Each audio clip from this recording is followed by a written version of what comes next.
Jika tidak ada perang, maka bumi cepat penuh oleh manusia. Generasi anak cucu di masa mendatang akan rebutan tanah untuk mendirikan rumah. Jadi kalau seandainya nih tidak ada perang sama sekali, maka bumi ini akan cepat penuh oleh manusia.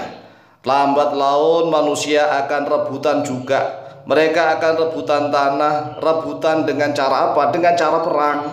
Jadi perang itu tetap ada. Karena kalau bumi ini semakin penuh oleh manusia, akhirnya manusia pun juga akan rebutan. Rebutannya dengan cara apa? Dengan cara perang. Oleh sebab itulah jangan selalu menyalahkan agama Islam yang seolah-olah agama Islam dikatakan sebagai agama perang. Padahal perang itu sudah ada sejak zaman dahulu. Bahkan Yunani dan Romawi pun sering perang. Perang di mana-mana, nggak usah ke barat, sekarang kita ke Indonesia. Indonesia itu selama ribuan tahun, bumi Indonesia masih luas, masih kosong melompong. Bahkan nih, sebelum zaman kemerdekaan, Jakarta itu masih luas. Jakarta masih luas, kebun kelapa itu kelapanya masih banyak, kebun jeruk, jeruknya masih banyak, kebun nanas, nanasnya masih banyak. Dari seluruh tanah di Jakarta sebelum zaman kemerdekaan itu tanah masih sangat luas sekali. Nah, setelah merdeka penduduknya semakin tambah banyak, membludak merdeka tahun 1945 sampai sekarang belum 100 tahun. Coba bayangkan nih, belum 100 tahun tetapi Jakarta sudah membludak orang, sehingga tanah sangat sulit. Bahkan nih penduduk asli itu minggir. Jakarta Masya Allah sangat sempit. Nggak usah Jakarta lah, kota-kota yang lain juga sama. Ini karena apa? Karena kondisi aman nyaman, tidak ada peperangan. Orang ini beranak pinak, hanya produk manusia, setiap hari produksi manusia. Nah, buminya tidak bertambah luas. Tidak, buminya tetap sama.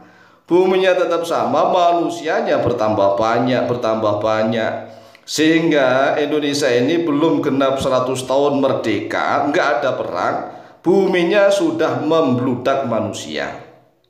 Sedangkan selama ribuan tahun mulai zaman kerajaan-kerajaan zaman kuno, mulai dari kerajaan Pajajaran misalnya, atau Sunda Galuh, kemudian zaman kerajaan Majapahit sampai kerajaan Demak, sampai kerajaan Mataram, sampai kerajaan Cirebon, kemudian Banten. Itu kan selama ribuan tahun. Tetapi mengapa bumi itu nggak penuh saat itu? Nggak penuh. Karena memang selalu terjadi perang. Kalau misalnya penduduk semakin banyak, ya perang. Nah, perang ini kan langsung menghabiskan manusia, sehingga tanahnya kosong lagi. Tanahnya kosong lagi, harganya murah lagi. Oleh sebab itulah jangan selalu menyalahkan agama Islam yang dikatakan dituduh sebagai agama perang.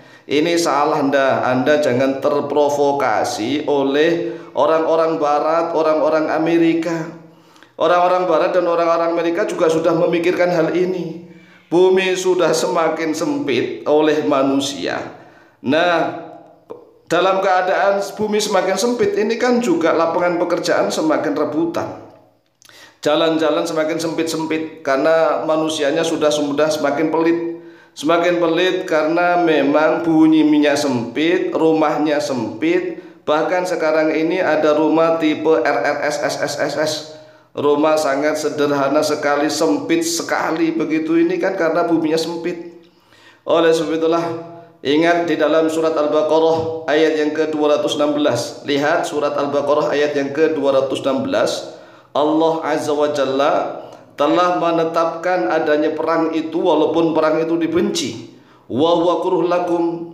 Tetapi sesuatu yang dibenci itu bisa baik untuk kalian, bisa baik untuk manusia walaupun dibenci. Dan banyak sekali sesuatu yang dicintai oleh manusia, disenangi oleh manusia, tetapi justru buruk untuk manusia. Allah Azza wa Jalla berfirman begini, kalau Allah Azza wa Jalla, a'udzubillahi minasyaitonir rajim, bismillahirrahmanirrahim. Kutiba alaikumul qitalu wa huwa kurhul lakum. Kutiba telah ditetapkan alaikum atas kalian manusia al-qitalu, terhadap perang. Perang ini sudah ditetapkan oleh Allah, sudah dinas oleh Allah. wa huwa dalam keadaan bermula dia qital. Perang itu kurhun, yaitu suatu kebencian lakum bagi kalian. Jadi perang itu walaupun dibenci oleh siapapun, tetapi memang sudah ditetapkan oleh Allah. Wa asa an takrahu syai'an wa huwa khairul lakum. Dan boleh jadi apapun yang membenci oleh kalian, takrahu an takrahu, sekiranya membenci oleh kalian syai'an pada sesuatu, wa huwa dalam keadaan bermula dia yang kalian benci, sesuatu yang kalian benci itu khairun lakum, yaitu baik untuk kalian. Wa asa an tuhibbu syai'an, dan boleh jadi sekiranya mencinta oleh kalian syai'an pada sesuatu, wa huwa syarrul lakum, sedangkan sesuatu yang kalian cintai itu syarrun, yaitu buruk lakum bagi kalian. Wallahu ya'lamu wa antum la ta'lamun. Sedangkan Allah itu mengetahui, sedangkan kalian manusia tidak tahu apa-apa. Oleh sebab itulah kita harus berpikir dan merenung. Mengapa sejak zaman kerajaan-kerajaan zaman dahulu selalu perang. Nah, sekarang kita sudah mulai paham. Ternyata kalau mulai zaman dahulu nggak ada perang sama sekali, bumi ini sudah cepat penuh oleh manusia. Lawang kita bandingkan saja zaman kemerdekaan Indonesia tahun 1945, kita kan belum 2045, kan belum 100 tahun. Jakarta sudah penuh, ya. Jabodetabek, Jakarta, Bogor, Depok, Bekasi, ini Tangerang, ini sudah penuh nih. Nah, kalau sudah penuh begini, kalau nggak perang-perang bagaimana? Ya, makanya jangan membenci sesuatu dan apalagi menyudutkan Islam. Islam dikatakan sebagai agama perang. Loh, perang itu luar biasa. Wa qala Rasulullah sallallahu alaihi wasallam, dan telah bersabda oleh Rasulullah sallallahu alaihi wasallam, umirtu an uqatilan nas hatta yashhadu an la ilaha illallah wa anna Muhammadar Rasulullah wa yuqimu salata wa yutu zakata. فَإِذَا فَعَلُوا ذَلِكَ عَصَمُوا مِنِّي دِمَاءَهُمْ وَأَمْوَالَهُمْ إِلَّا بِحَقِّ الْإِسْلَامِ وَحِسَابُهُمْ عَلَى اللَّهِ. Jadi Rasulullah SAW juga diperintah oleh Allah agar memerangi manusia, sehingga manusia itu mau bersyahadat asyhadu an la ilaha illallah wa asyhadu anna Muhammadar Rasulullah, dan mau mendirikan sholat, menunaikan zakat. Apabila mereka sudah mengerjakan itu, maka mereka semua itu terjaga dari peperangan.